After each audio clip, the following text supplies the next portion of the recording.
Oke, selamat sore teman-teman semua. Kembali lagi bersama Mince Friska. Sore hari ini kita bakal belajar seputar fundamental. Semoga tidak akan nambah bikin lapar buat yang lagi puasa, karena kita bakal belajar tentang all about value investing dan fundamental. Nanti bareng ada Mas Bayu namanya.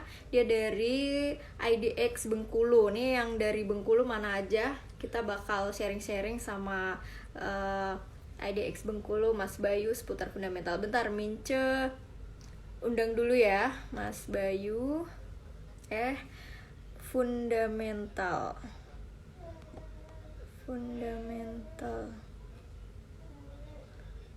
Semoga puasanya masih pada lancar semua ya.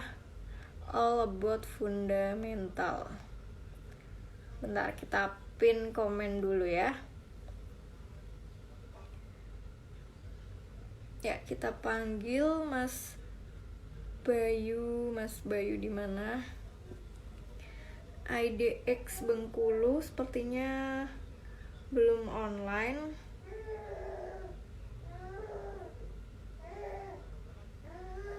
Sebentar ya, kita sambil nunggu IDX Bengkulu. Ini hari ini lagi pada cuan? Udah ada yang cuan atau ada yang masih ambiar?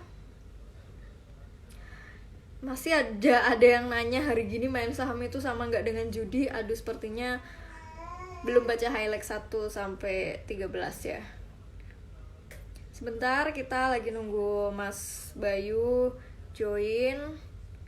Mas Bayu, IDX Bengkulu di manakah? Yang lagi masak, saya juga lagi masak, kompornya masih nyala ya. Ya, sambil dipantau-pantau sebentar ya. 30 menit ke depan lah. Horas Kafriska, oh dari Medan ini. Pas banget aku dari Bengkulu. Ya, ke anaknya nangis. Nggak nangis kok, si bayi lagi aman sama Mimin ya. Jadi kita gantian, kalau Mimin live ya sama Mince, Mince live ya sama Mimin. Aduh, ambiar banget, merah. Sabar ya. Oke. Masuk, kita nanti turn off comment ya. Aduh, ke decline. Sebentar, IDX Bengkulu. Ambiar KB, sabar, yang ambiar sabar, yang cuan jangan lupa. Makin sedekahnya makin banyak. Nah, ini dia Mas Bayu. Halo, assalamualaikum Mas Bayu. Waalaikumsalam Mbak Friska, apa kabarnya? Alhamdulillah baik. Gimana kabar di Bengkulu Mas Bayu? Aman Mbak, Alhamdulillah ya. Jadi walaupun kita lagi berada di tengah-tengah corona, jangan sampai membuat mood kita merana gitu ya. Apa cakep nih pantunya. Iya Mas Bayu, ini barusan aku udah kenalin ke teman-teman ngerti saham, tapi mungkin lebih afdolnya Mas Bayu ta'arufan dulu dengan teman-teman ngerti saham, Mas. Sekilas nih tentang Mas Bayu. Oke, ta'arufan ini perkenalan ya. Ya. Baik. Karena kalau saya menanggapi ta'aruf ini beda lagi ceritanya ya.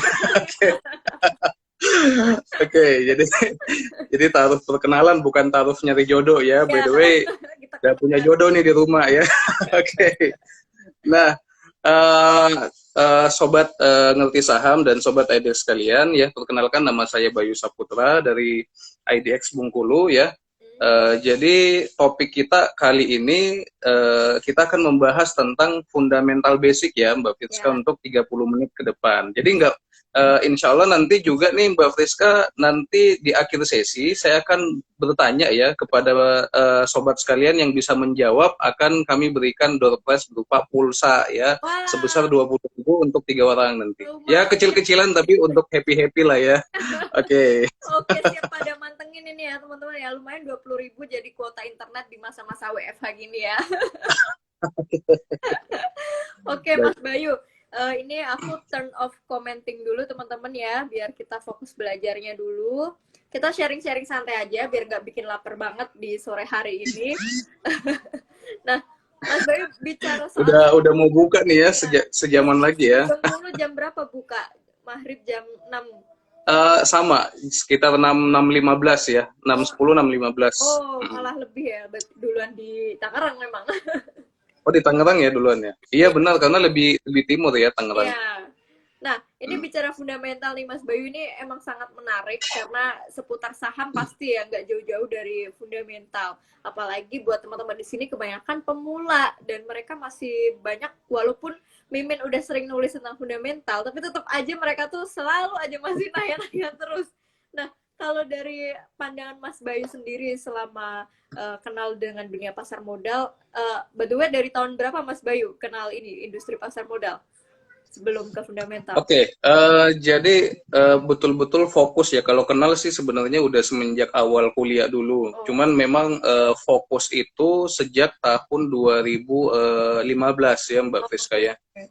oke. Jadi mendalami betul itu sekitar 5 tahun yang lalu. Iya. Mbak Oke. Friska kayaknya udah lebih lama ya. Loh, enggak. Di pasar modal enggak ada yang saling lama. Oke. Sama ini semua belajar semua. Oke, balik ke topik nih. Fundamental tuh menarik. Aku pribadi juga tipikal yang masih mau belajar terus tentang fundamental karena basically dulu aku teknikalis banget Mas Bayu. Jadi selalu Ya, excited setiap yes. ada orang yang mau sharing tentang fundamental. Yang basic-basic dulu Mas Bayu buat seorang investor pemula, itu apa aja sih poin-poin dari sisi fundamental yang perlu teman-teman di sini mereka tahu kayak gitu? Oke, baik, Mbak Friska. Jadi kita membicarakan mengenai saham ini perlu yang namanya analisa ya, analisa saham. Nah, Tuh. kalau yang biasanya dilakukan oleh investor ya, itu ada dua analisa. Seperti tadi Mbak Friska katakan ada analisa fundamental dan ada analisa teknikal nih. Nah, bagi teman-teman yang mungkin masih agak bingung membedakan yang dua ini, jadi saya punya analogi nih. Jadi analoginya itu kalau analisa fundamental itu seperti kita sedang ingin melamar atau nembak seorang gadis. Ini Woi. kalau saya cowok gitu ya. Nah, jadi contoh ada yang nanya, baik, lo pilih si dia alasannya kenapa? Karena dia misalnya baik, cantik, ramah. Nah ini tiga indikator tadi itu adalah indikator analisa fundamental. Jadi what to buy. Kenapa saya milih dia? Itu saya menggunakan analisa fundamental ya. Nah, pertanyaan berikutnya nih guys, ya. Pertanyaan berikutnya, kapan mau melamar si dia? Kapan mau nembak si dia gitu ya, momentumnya. Jadi, saya misalnya nembak si dia misalnya pada saat di restoran lagi makan berdua dengan keluarganya misalnya gitu ya. Nah, ini disebut momen ini analisa teknikal. Ya, Wah. jadi ini analoginya seperti itu. Ini biar pada ngeh semua ya. Ya. Biasanya kan anak anak muda nih masalah perjodohan biasanya cepat gitu ya Mbak Friska. Nah, jadi analisa fundamental, what to buy, dan teknikal, when to buy ya teman-teman sekalian. Jadi sangat penting bagi kita semuanya untuk menguasai yang namanya analisa fundamental. Karena analisa fundamental ini akan menentukan nanti saham tersebut bagus untuk kita milikin atau enggak. Karena saham yang bagus secara fundamental itu cocok untuk ditradingkan, cocok juga untuk disimpan jangka panjang ya. Jadi trading bisa, disimpan juga bisa. Nah, sedangkan kalau saham-saham yang fundamentalnya kurang bagus atau nggak bagus sama sekali, ini kurang cocok untuk kita simpan jangka panjang. Nah, apakah itu bisa ditradingkan atau enggak? Boleh-boleh aja. Tapi untuk jangka panjang ini perlu kita mereview kembali, begitu ya Mbak Fris ya. Oke. Nah, kemudian sangat menarik kita ya. Baru dapat nih saya nih. Oke. Nah, kemudian kalau analisa fundamental sendiri ya, biasanya kita menggunakan 3 analisa, yakni yang pertama kita menganalisa makroekonominya dulu ya, Mbak Friska ya. Jadi makroekonomi ini ada beberapa poin yang perlu kita cermati di dalamnya. Nah, salah satunya adalah PDB, pertumbuhan ekonomi Indonesia. Baik. Nah, kalau misalnya nih teman-teman sekalian, PDB atau pertumbuhan ekonomi Indonesia melajunya itu positif ya atau bagus. Nah, ini maka indikasi terhadap pergerakan harga saham itu juga positif. Jadi seiring berkembangnya pertumbuhan ekonomi kita, maka daya beli masyarakat kita itu akan meningkat. Nah, dan juga emiten-emiten kita itu juga bakalan jor-joran dalam melakukan penjualan. Otomatis ya kinerja atau profit perusahaannya itu juga akan naik ya. Nah, jadi kita lihat dulu pertumbuhan Indonesia ya ekonominya apakah positif atau malah menurun nih. Kalau positif ya, apalagi berturut-turut selalu positif, maka ini indikasi baiknya kita masuk ya di investasi saham. Tapi kalau negaranya itu lagi minus, ya misal seperti kayak kemarin China gitu ya, Tiongkok itu sampai minus loh 6%. Nah ini maka momentum untuk masuk kayaknya dipending dulu. Ya, jadi tunggu dulu sampai kondisinya benar-benar membaik gitu ya. Nah kemudian indikator yang kedua nih Mbak Friska adalah indikator inflasi. Nah, inflasi ini ya tau lah ya. Jadi kalau misal teman-teman nih ditanya nih, kira-kira bagusan deflasi atau inflasi? Oh, komennya dimatiin ya. Oke, komennya dimatiin. Jadi jadi nggak bisa langsung gini ya dijawab. Jadi sebenarnya dua-duanya ini kan ada konsekuensinya ya. Kalau inflasi berarti kan istilahnya mata uang kita nyusut gitu ya. Nominal mata uang kita nyusut. Tapi kalau deflasi artinya harga barang pada turun. Kebalikannya inflasi. Nah, kalau deflasi ini seperti kasus di beberapa daerah termasuk Bengkulu tahun lalu ya atau 2 tahun lalu itu gara-gara sawit anjlok nih Mbak Friska. Di Bengkulu kan mayoritas itu petani sawit. Yes. Jadi kalau sawit harganya anjlok, masyarakat di Bengkulu itu daya belinya berkurang. Iya. Nah, otomatis kan terjadi deflasi tuh. Nah, harga barang turun untuk menyesuaikan daya beli masyarakat. Ini bagus nggak? Enggak. Ya, jadi kalau deflasi sebenarnya nggak bagus juga. Nah, kalau inflasi gimana? Nah, kalau inflasi sebenarnya selama itu terukur ya, di bawah 10% biasanya, itu masih bagus. Jadi ada indikasi bahwa daya beli masyarakat kita meningkat ya, makanya terjadi inflasi. Nah, seperti di Indonesia ini kan sangat terukur, inflasinya sekitar 2-3% saja. Jadi dibandingkan dengan negara-negara lain nih teman-teman, Indonesia kita tercinta itu sangat jago banget gitu ya untuk menahan laju inflasi, bahkan nggak deflasi juga loh. Jadi ini patut kita apresiasi loh ya. Nah, jadi kalau inflasi sudah melambung tinggi, nah ini mungkin indikasi saatnya kita wait and see dulu, jangan dulu masuk gitu ya. Karena kalau inflasi lajunya nggak terkendali, maka emiten kita juga akan kesusahan dalam melakukan produksi ya. Jadi harga barangnya, cost of goods sales-nya juga meningkat ya. Nilai HPP ya, biaya produksinya juga akan meningkat, sehingga akan menekan nanti namanya profit perusahaan tersebut. Nah, Indonesia gimana nih saat ini? Masih aman-aman aja inflasinya, Mbak. Iya, jadi tepuk tangan dulu dong buat Indonesia tercinta gitu ya. Oke. Nah, kemudian yes. Nah, kemudian yang perlu juga kita perhatikan dari makroekonomi ini, yakni tingkat bunga. Nah, tingkat bunga ini sangat penting juga. Kenapa? Karena kalau tingkat bunga kita itu terlalu tinggi ya, maka yield atau harapan investor itu semakin tinggi juga terhadap pasar saham. Jadi contoh misal nih, teman-teman, kalau kita berbicara investasi yang resikonya rendah itu kan di deposito ya. Itu sekitar 6-7%. Nah, kalau tiba-tiba deposito naik jadi 10% nih, sedangkan saham cuma bisa ngasih 8%. Kira-kira teman-teman milih yang mana? Milih deposito pasti. Karena istilahnya hampir bisa saya katakan pastilah. Karena tiap tahun kan kita dapat hasilnya. Karena didiamkan doang dapat. Nah, kalau saham kan godaannya banyak gitu ya Mbak ya. Mbak Friska pasti lebih tahu ya. Godaannya banyak. Kalau naik gitu ya, ini jual nggak ya? Kalau turun ini beli nggak ya? Gitu. Jadi godaannya banyak. Resikonya juga lumayan ya. Kalau kita tidak bisa menganalisa, ini resikonya juga lumayan cukup tinggi gitu. Jadi baiknya adalah pada saat tingkat bunga kita itu terkendali. Kok kalau begitu minus lebih bagus dong? Enggak juga. Karena kalau suku bunga kita minus, maka orang asing itu tidak akan menanamkan modalnya ke Indonesia. Tidak akan ada namanya dana asing. Nah, teman-teman, ada yang namanya neraca perdagangan ya. Nah, salah satu upaya pemerintah untuk mengatasi defisit neraca perdagangan itu adalah dengan mendatangkan dana atau pemodal asing dari luar ke Indonesia. Misal, pemerintah menerbitkan kan kemarin obligasi ya. Menerbitkan obligasi kan tujuannya agar dana asing bisa masuk. Nah, kalau misalnya obligasinya, kupon obligasinya itu minus, kira-kira orang asing mau masuk nggak? Nggak bakalan. Itu namanya kan sedekah, bukan investasi. Nah, jadi pemerintah kita betul-betul ini ekstra kerja banget. Jadi kalau tingkat bunganya ketinggian, maka pasar sahamnya nggak menarik. Tapi kalau tingkat bunganya terlalu rendah, maka defisit neraca perdagangannya nggak bisa ketutup.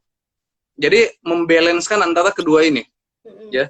Dan saya lihat di pemerintahan kita ini masih sangat oke, ya, neraca perdagangan kita walaupun memang defisit tapi nggak terlalu defisit banget lah seperti negara-negara yang lain seperti itu, ya. Dan juga tingkat bunga kita masih sangat cukup tinggi malah kalau dibandingkan negara-negara maju, ya. Suku bunga kita masih terbilang tinggi. Oke, jadi Indonesia secara overall saya rasa masih sangat aduhai untuk kita melakukan investasi di situ, ya. Nah, ada yang nanya nih Mbak Friska, ini gimana nih, kan ekonomi Indonesia anjlok gara-gara corona. Iya. Ya kan, anjlok gara-gara corona. Nah, gimana nih? Oke, teman-teman. Prediksi Bank Indonesia, ya, ekonomi kita nanti di tahun ini di bawah 2,6%. Ya. Sekitar itu kalau nggak salah, ya, di bawah 2,26%. Nah, kalau kita lihat negara-negara lain, itu bukannya di bawah 2,6, di bawah 0 malah. Ya, seperti Tiongkok di bawah 0. Jadi negara kita dibanding negara-negara besar lainnya, negara-negara yang Asia Tenggara malah, itu kita masih sangat oke banget. Jadi saya rasa kalau teman-teman pengen masuk, mungkin ini saatnya masuk, tapi dicicil dulu, jangan langsung tiba-tiba all out gitu ya investasinya. Nah, itu Mbak Friska mungkin kalau untuk mengukur makroekonomi bagus atau enggak gitu ya. Jadi tadi ada poin-poinnya. Nah, kemudian nih ada analisa fundamental yang kedua, itu analisa industri. Okay, jadi analisa industri, betul. Industri, oke. Betul. Jadi makro, kemudian industri. Nah, kita menganalisa industri misalnya nih, zaman corona ini kira-kira apa sih yang bakalan eksis? Nah, pasti jawabannya adalah salah satunya konsumer. Ya, konsumer, ya, makan makanan, sabun, hand sanitizer misalnya, and then ada obat-obatan. Nah, jadi selama ekonomi kita masih masih terdepresiasi gara-gara corona ini, maka paling tepat sebenarnya kita investasi ke saham-saham yang defensif, Mbak Priska. Saham defensif ini yang tadi, yang ada krisis atau nggak ada krisis, orang tetap pakai produknya. Ya, nggak mungkin kan tiba-tiba ada corona, orang mogok mandi, nggak mau pakai sabun Lifebuoy-nya Unilever misalnya, gitu ya. Nah, beda lagi Mbak, kalau misalnya ekonomi kita sudah membaik. Nah, kalau ekonomi kita sudah membaik, maka pilihannya bisa berubah nih, setengahnya mungkin bisa berubah. Kita masuk ke saham-saham yang growth stock, ya. Jadi kalau tadi ekonomi lagi nggak bagus, ya, kurang bagus, ke saham defensif. Tapi kalau ekonomi sudah bagus, ya, kita bisa beralih ke saham-saham yang growth stock. Beralih bukan berarti beralih semuanya, ya, ini bisa dijadikan diversifikasi nantinya. Oke, jadi itu dia analisa industri yang perlu kita lihat, ya. Kita sesuaikan kondisinya saat ini. Nah, yang terakhir Mbak Friska untuk menilai saham ini under value atau enggak, ya, yang terakhir adalah analisa perusahaan. Nah, ini yang paling complicated nih kayaknya. Jadi guys, sebenarnya nganalisa laporan keuangan, nganalisa perusahaan, itu nggak harus backgroundnya ekonomi loh. Jadi cukup Anda buka rekening saham, itu kan di aplikasinya ada lengkap, ya, tinggal pencet-pencet nanti muncul semua tuh rasio keuangan. Paling tinggal, ini maksudnya apaan sih, ya. Jadi yang paling pertama nih, sebelum saya masuk ke rasio keuangan, teman-teman, yang paling penting adalah GCG perusahaannya, Good Corporate Governance-nya. Jadi walaupun perusahaannya cantik bagaimanapun, ya, laporan keuangannya bagus banget, tapi kalau dia melaporkan laporan keuangannya sering telat ke Bursa Efek, kemudian juga dia pernah di sidang, ya, di pengadilan misalnya karena kasus penyuapan, korupsi dan sebagainya, waduh, udah deh, itu selesai masalahnya, ya. Jadi kalau GCG perusahaannya nggak bagus, manajemennya misalnya korup atau manajemennya nggak transparan, nah ini udah tutupin pintu aja deh. Walaupun sahamnya seaduhai gimana pun, ini beresiko buat kita investasi. Nah, lalu kemudian yang kedua, kita lihat rasio keuangannya, ya Mbak, ya. Nah, kita lihat rasio keuangan, ini ada banyak sebenarnya, cuman saya karena waktu 10 menit lagi gitu, ya. Jadi ada, iya dong, kalau ini kelamaan takut yang mau buka nggak sempat beli makanan nih Mbak. Oke, jadi ada mungkin secara garis besar ada 6 ya untuk menilai perusahaan ini under value atau enggak. Nah, kalau biasanya nih yang dipakai oleh investor kebanyakan yang pertama adalah EPS EPS. ya. Jadi earning per share, laba per lembar saham. Jadi menilai perusahaan itu bagus atau enggak, kinerjanya mantap atau enggak, itu pertama lihat EPS-nya, earning per share. Jadi semakin tinggi earning per share-nya, maka laba yang dihasilkan oleh si perusahaan itu semakin tinggi. Nah ini biasanya juga kan dijadikan indikator pembagian dividen juga ya Mbak ya, EPS ini. Nah, jadi semakin tinggi EPS semakin bagus kinerja perusahaan tersebut, gitu ya. Nah, yang kedua kita lihat market cap-nya, market capitalization ya. Jadi semakin besar market cap, ya market cap ini modal saham lah kalau bahasa sederhananya ya, modal saham. Maka semakin tinggi market cap-nya, istilahnya semakin dipercaya oleh investor ya. Semakin besar sahamnya, semakin susah untuk goreng-goreng saham, seperti itu ya. Semakin aman lah dari yang namanya fluktuasi yang iya, karena kalau ini kan banyak yang nyangkut itu kan biasanya market cap-nya kecil ya Mbak ya. Kadang market cap-nya cuman apa istilahnya 100 M gitu ya. Jadi kalau ada orang Indonesia yang punya kekayaan 100 M itu gampang banget tuh dimainin gitu ya. Jadi market cap carilah yang minimal 500 miliar ya, 500 M ke atas. Semakin tinggi pokoknya semakin bagus gitu ya. And then kita lihat yang namanya NPM ya, net profit margin. Jadi mudah-mudahan sobat sekalian masih nyimpan catatannya ya. Jadi sambil nulis, terus sambil diingat aja nggak apa-apa.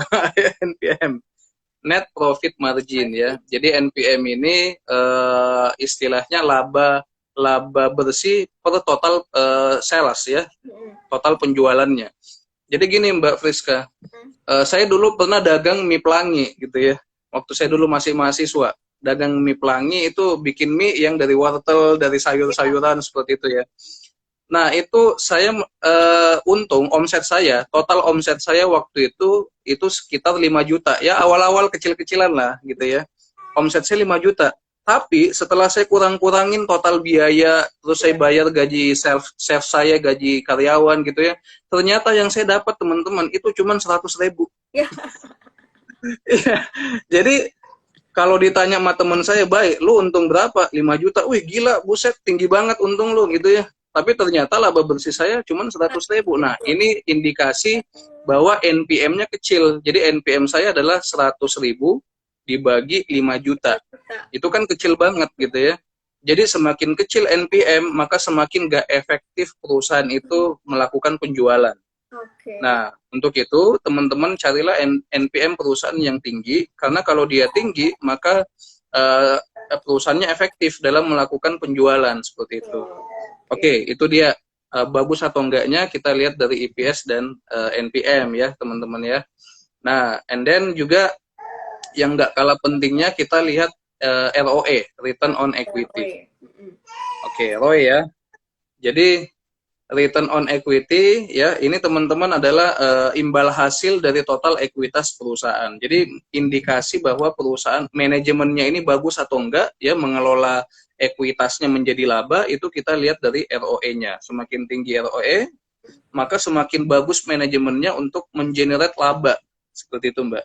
Kalau ROE-nya rendah, misalnya kadang sering saya ditanya, Mbak, ROE perusahaan yang bagus itu berapa persen?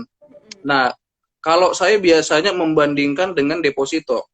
Kalau deposito saya bisa dapat 6%, saya investasi di saham nyari yang minimal 2 kalinya. 12. Atau 3 kalinya. 12 atau 18% gitu ya. Karena kalau sama dengan deposito, ngapain saya invest di saham? Ya, deg-degannya dapat, tapi masa keuntungannya sama gitu loh, sama di bank gitu ya. Capek doang gitu kan yang didapat. Oke, nah itu dia ya. Jadi bagus atau enggaknya lihat itu. Nah, terakhir nih Mbak, lihat PER dan PBV. Ya. Jadi saham itu dinilai murah atau enggak, itu dinilai dari PE ratio-nya, price to earning ratio. Jadi harga dibanding dengan EPS. Nah, ini bisa juga teman-teman lihat di aplikasinya ya, aplikasi tradingnya. Jadi semakin rendah PER-nya, ini biasanya saya bandingkan dengan PER IHSG, Mbak. IHSG kita kan PE ratio-nya bulan Maret lalu kan sekitar 13,5 ya. Jadi kalau ada saham kita yang PER-nya di bawah itu, berarti lebih murah daripada rata-rata saham yang ada di Indonesia gitu ya.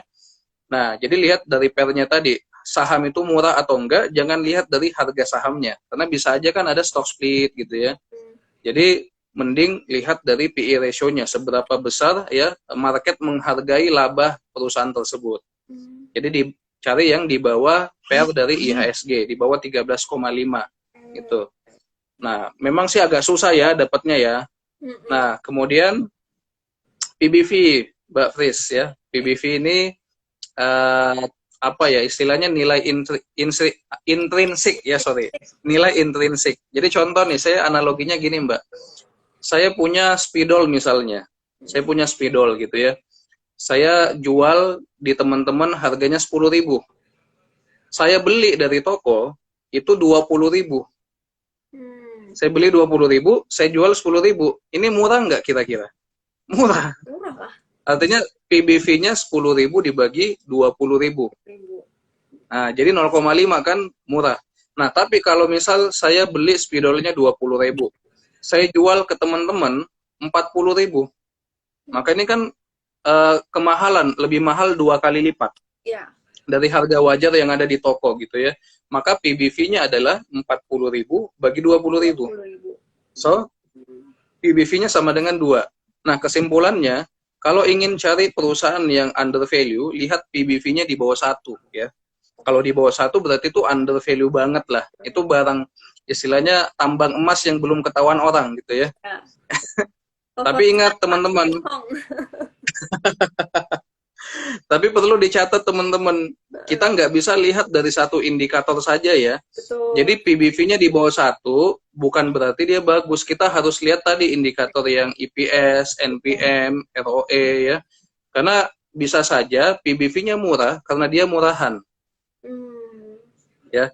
Contoh nih Mbak Friska, kalau saya tanya, kira-kira Mbak Friska pengen beli nggak rumah yang di dekatnya Lumpur Lapindo? Walaupun kalau dijual harganya 50 juta, mau nggak? Nggak. Tipe 48. Kenapa Mbak? Alasannya kira-kira kenapa? Risikonya lebih besar sepertinya terkena lumpur. Nah, jadi dia murah karena memang murahan ya. Jadi saham seperti itu teman-teman. Jadi ada yang PBV-nya dan PER-nya murah karena memang dia murahan. So, untuk mencari yang saham yang murah dengan kualitas yang bagus, perhatikan tadi beberapa indikator. Ini kan kalau nyari barang murah tapi murahan sudah biasa. Nyari barang bagus tapi mahal udah biasa. Yang nggak biasa nih Mbak, nyari barang yang bagus harganya murah. Nah, itu. Ya, ini yang bagus banget nih. Nah, teman-teman harus memadukan beberapa indikator yang tadi. Sip. Dan yang terakhir sebagai penutup mungkin dari analisa fundamental kita ada DER, debt to equity ratio. Ya, jadi istilahnya utangnya si perusahaannya itu, si emitennya itu. Semakin tinggi DER-nya, maka semakin banyak utangnya ya. Jadi perbandingan antara utang terhadap modalnya dia. Nah, ini kalau misalnya mau cari aman, biasanya carilah yang DER-nya di bawah 2. Jadi utangnya itu nggak lebih dari 2 kali lipat dari modal si perusahaannya. Kenapa indikatornya 2? Karena kalau sudah lebih dari 2, ini agak beresiko ya Mbak ya. Takut jangan sampai nih perusahaan gagal bayar, nggak mau mampu bayar utang gitu ya. Ini kan beberapa emiten kan dulu ada ya Mbak ya. Yang emiten yang 1.000 umat dulu kan juga ada yang kasusnya DER-nya terlalu tinggi gitu ya. Nah, jadi perhatikan DER-nya teman-teman. Jangan sampai DER-nya sampai 10 kali lipat. Waduh, ini istilahnya kayak apa ya? Tinggi. Ya, spekulasi gitu ya. Nah, seperti itu. Mungkin itu Mbak 3 analisa yang bisa kita perhatikan di analisa fundamental. Oke? Keren banget nih, dikupas dalam bahasa yang sederhana dan padat. Aku yakin banyak teman-teman yang lagi nyatet tadi sekalian, Mas. Oke, Mas, ini jawabin beberapa pertanyaan ya, 15 menit ini kita jawabin pertanyaan sekalian. Mas Bayu nanti mau ngasih pertanyaan buat Doorpress. Oke, ini ada yang nanya, sebentar, aku pilihin. Mana nih? Nah, ini ada yang nanya contoh saham defensif di LQ45 apa yang bagus untuk invest jangka panjang? Mungkin industrinya kali mungkin kalau nggak spesifik sahamnya, Mas Bayu. Oke, saham defensif di LQ45 yang bagus untuk investasi jangka panjang. Wah, ini kayaknya rekomendasi ya. Eh, Aduh, jadi mungkin ini gimana ya jawabnya ya? yang defensif mungkin. Oke, jadi teman-teman ya, karena kita orang bursa sebenarnya ada kode etik ya, nggak bisa ngasih rekomendasi saham gitu. Nah mungkin kalau Mbak Friska nanti Anda japri Mbak Friska nanti beliau bisa ngasih rekomendasi nih. Tapi kalau saya cuma bisa ngasih gambaran aja, saham-saham yang defensif saat ini di tengah pandemi saat ini itu adalah saham-saham tadi consumer goods ya. Kemudian saham telekomunikasi, teman-teman bisa lihat ya semenjak zaman PSBB ya, zaman WFH ini, saya biasanya cuma beli paket kuota sebulan itu cuma sekali, ini bisa sampai 3 kali loh ya. Jadi yang untung siapa ya, perusahaan telekomunikasi Betul. tersebut ya. Contoh ada Telkom ya, ada XL. Nah ini sesuaikan dengan kondisi saat ini. Nah, kalau untuk jangka panjang ya defensif kembali lagi tadi saham consumer goods ya. Misal obat-obatan itu masuk juga ya, kemudian juga makanan ya, Betul. snack, kemudian juga ada kayak kebutuhan hidup kita sehari-hari ya seperti sabun, sampo dan sebagainya. Ya. Karena kenapa saya bilang ini defensif? Ya tadi balik lagi mau ada krisis atau enggak orang tetap makan, orang tetap mandi ya. Nggak mungkin dong tiba-tiba terjadi krisis ekonomi Anda mogok mandi, kan nggak mungkin. Atau Anda mogok makan, iya kan? Benar. Oke, kita Oke. pertanyaan di komen ya Mas ya. Tadi banyak juga seperti yang udah nulis di komen. Ya teman-teman silahkan bisa drop pertanyaan di kolom komentar. Nanti Mas Bay juga bakal kasih pertanyaan biar dapat 20.000 pulsa, lumayan nih. Oke, ini saya boleh nanya nggak? Nanya rekomendasi teman-teman ya seputar fundamental aja, tidak untuk rekomendasi saham. Mana ya, sebentar. Oh, ini ada yang mungkin perlu minta diluruskan nih. Investasi saham dalam Islam itu sebenarnya dibolehkan atau tidak, Mas Bayu? Ini masih ada yang ragu juga sampai detik ini. Oke, baik. Jadi teman-teman, pasar modal syariah ini sudah diatur di Fatwa DSN MUI nomor 40 tahun 2003 ya. Kemudian ada juga Fatwa DSN MUI nomor 80 tahun 2011 itu mengatur tentang perdagangan ekuitas atau saham secara syariah ya. Jadi sudah ada sebenarnya produk pasar modal syariah, ada namanya daftar efek syariah, ada juga sistem syariahnya namanya Syariah Online Trading System. Nah, yang menentukan saham-saham ini syariah atau enggak itu adalah OJK ya. OJK menentukan saham itu syariah atau enggak berdasarkan pertimbangan dan masukan dari DSN MUI, teman-teman. Jadi ingat teman-teman, yang memfatwakan adalah orang MUI. Orang MUI ini banyak, mereka bermusyawarah, bukan 1-2 orang. Tapi ada orang yang ahli di bidang keuangan, ada ahli di bidang pajak, ahli di bidang ini, di bidang agama. Itu ngumpul dalam satu forum namanya DSN MUI. Dan mereka belajar agama teman-teman itu nggak 1 hari 2 hari dari YouTube atau Mbah Google ya. Jadi para ulama ini ya, kita kan dalam Islam istilahnya ya ulama ini pewarisnya para nabi, karena memang nggak macam-macam ilmu mereka ini, yang nggak seperti kita, nggak seperti saya yang tadi cuman baca di Google 1-2 dalil gitu tiba-tiba memfatwakan gitu kan. Ini kan wah, nggak relevan banget. Jadi teman-teman percaya deh, karena MUI sudah memfatwakan. Jadi sama contohnya nih Mbak, analoginya PSBB. Di Tangerang PSBB nggak Mbak? Sama, PSBB juga, Mas. PSBB ya. Nah, yang memfatwakan bahwa ibadah di rumah kan MUI. Nah, tiba-tiba ada orang yang bilang, wah saya lebih takut Allah daripada takut corona. Saya mending datang sholat Jumat atau datang di masjid berjemaah, misalnya taraweh. Padahal yang memfatwakan di rumah aja, itu bukan orang abal-abal teman-teman. Itu ulama yang belajar di Saudi, di Mesir ya, di Madinah, di Mekah. mereka ini belajar punya ilmunya masing-masing dan nggak sehari dua hari mereka mempelajarinya. Jadi mereka lebih tahu lah agama daripada kita gitu ya. Jadi kita tinggal ngikut aja sebenarnya. Nah, kemudian teman-teman tadi pasar modal syariah ya itu juga lebih nyaman sebenarnya. Kenapa lebih nyaman? Karena tadi emitennya itu utangnya sedikit ya, utangnya di bawah 45%, pendapatan non halalnya di bawah 10% ya. Ini ada lagi yang nanya nih Mbak, kan kok 10% ya? Kan kalau air misalnya dicampur dengan alkohol gitu ya, walaupun setetes aja alkoholnya katanya haram. Oke, ini saya menyampaikan aja ya, bukan saya yang berfatwa ya, karena saya kan bukan bagiannya gitu. Saya cuma menyampaikan apa kata orang DSN MUI. Jadi karena air dan alkohol itu ibaratnya adalah makanan dan minuman. Kalau sudah tercampur itu nggak bisa dipisah lagi. Sedangkan kalau keuangan ya, termasuk saham, itu bisa dipisah. Jadi makanya 10% itu hasil dari ijtima para ulama kita di DSN MUI, 10%. Jadi kalau di Malaysia kan 5%, di kita 10%. Ini ijtima aja, ijtima ulama gitu ya. Dan juga lebih nyaman karena barang-barang yang dia perdagangkan itu barang-barang yang sudah halal ya. Jadi istilahnya dan juga kita nggak bisa yang namanya pinjam meminjam efek Mbak. Jadi jual beli saham itu harus pakai saham apa yang kita punya, beli saham itu harus apa yang kita punya duitnya.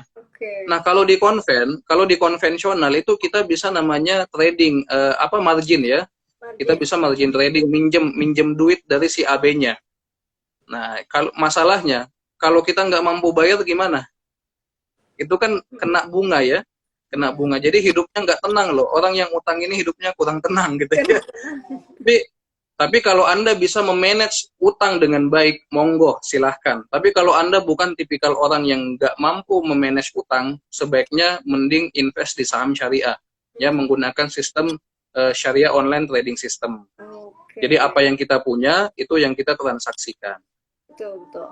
Nah, tadi ada pertanyaan bagus juga, Mas, masih terkait analisa makro dan global. Tadi ada di komen, sempat ke scroll, dia nanya gimana pengaruh situasi global seperti perekonomian yang di US atau China, yang saat ini kita tahu mereka dua negara superpower yang saat ini masih, ya kita tahu ekonominya sedang drop juga. Itu pengaruhnya ke Indonesia sendiri khususnya IHSG gimana itu Mas dari sisi fundamentalnya? Karena kan kita lihat makro, otomatis juga lihat global juga. Betul. Baik, ya ini kita disyokkan juga ya dengan berita minus di China ya, itu sampai minus 6%. Kemudian yang bikin kita shock juga di Amerika juga ekonominya sangat melambat ya, menurun drastis. Bahkan di sana banyak pengangguran yang tiap minggu tuh bisa nambah 10.000 orang ya pengangguran di sana. Nah ini istilahnya saat-saat yang cukup berat buat seluruh dunia, bukan cuma China dan Amerika aja, tapi juga bagi Indonesia. Nah kalau pertumbuhan ekonomi China atau Tiongkok menurun, maka imbasnya juga ke kita teman-teman. Karena Tiongkok ini kan kalau bisa kita katakan sepertiga produksi itu ada di China. Apa sih yang nggak diproduksi di China? Coba sebutkan. Handphone di sana. Ini sejadah aja ya, sejadah yang saya pakai buat sholat itu made in China loh. Jadi sepertiga barang yang diproduksi di dunia itu di Tiongkok. Nah kalau Tiongkok ekonominya melemah, maka kita juga barang-barang yang bisa kita pakai itu juga akan menurun nanti jumlahnya. Dan kemudian juga Tiongkok kan salah satu mitra dagang dari Indonesia. Batu bara kita banyak kita ekspor ke sana. Nah, kalau dia ekonominya menurun, maka ekspor kita juga nantinya akan menurun seperti itu. Nah, Amerika juga sama. Kita banyak sekali mitra dagang bilateral dengan Amerika. Ya, kalau Amerika juga anjlok ya pertumbuhan ekonominya, maka istilahnya investor asing yang tadinya banyak dari Amerika ke Indonesia ini bakalan narik dananya ke sana. Ya, jadi istilahnya orang Amerika yang ada di sana ya mending gue beli hand sanitizer daripada invest saham. Ini analogi sederhana gitu ya. Analogi sederhana gitu ya. Nah, jadi dampaknya tentu ya membuat juga ekonomi kita melemah. Kalau dua negara adidaya ini juga melemah. Nah, saran kami teman-teman, baiknya Anda berinvestasi saham ya, tapi nyicil. Jangan tiba-tiba Anda punya gajian nih, misal gajian dapat duit 8 juta gitu ya. Langsung dipakai 100% beli saham gitu. Nah, ini nggak sehat juga. Iya, Ya, nggak sehat juga. benar-benar. Jadi pakailah dana yang betul-betul nganggur, ya, dana yang nganggur. Jadi dicicil teman-teman. Kalaupun ada saham yang diskon, segera beli ya, dicicil, average down. Karena nanti ekonomi kita insya Allah setelah pandemi ini, ekonomi kita akan diprediksi melambung tinggi. Karena terjun bebas nanti juga kalau sudah baikan akan ini ya, menanjak tajam seperti itu. Ini seperti kasus tahun 2008 dan 2009 yang lalu. Oke, betul-betul Mas. Setuju banget nih Mas. Oke Mas, gantian Oke, mungkin Mas Bayu kita ngasih yang souvenir ya. tadi ya boleh Surprise ya. kiranya teman-teman siap-siap dengarkan dengan baik pertanyaan Mas Bayu. Nanti tiga orang ya Mas ya, tiga orang 3 orang. terpilih bakal dikirimin pulsa 20.000. Lumayan ya, dari belajar dapet pulsa lagi. Oke, jadi apa? Pertanyaan pertama ini jangan lihat dari nominalnya ya teman-teman. Ini asik-asikan aja ya. Jadi biar belajar kita have fun gitu. Nanti Nah, yang pertanyaan dari Mas Bayu ya, yang milih ininya. nanti dari Mbak Friska boleh juga ya, satu ya. Oke. Oke. Dari saya dulu mungkin. Oke. Nah, pertanyaannya sebutkan tadi ada berapa indikator dalam melakukan analisa fundamental.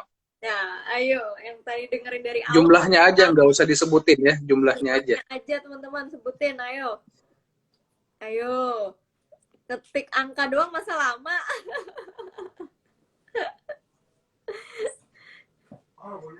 tiga. 6, salah.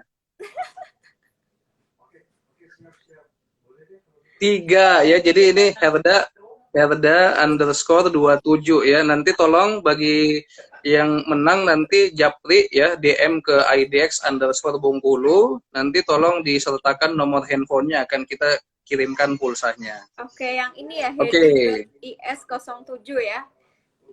Herda_27. Mana ya? 27. Herda ya.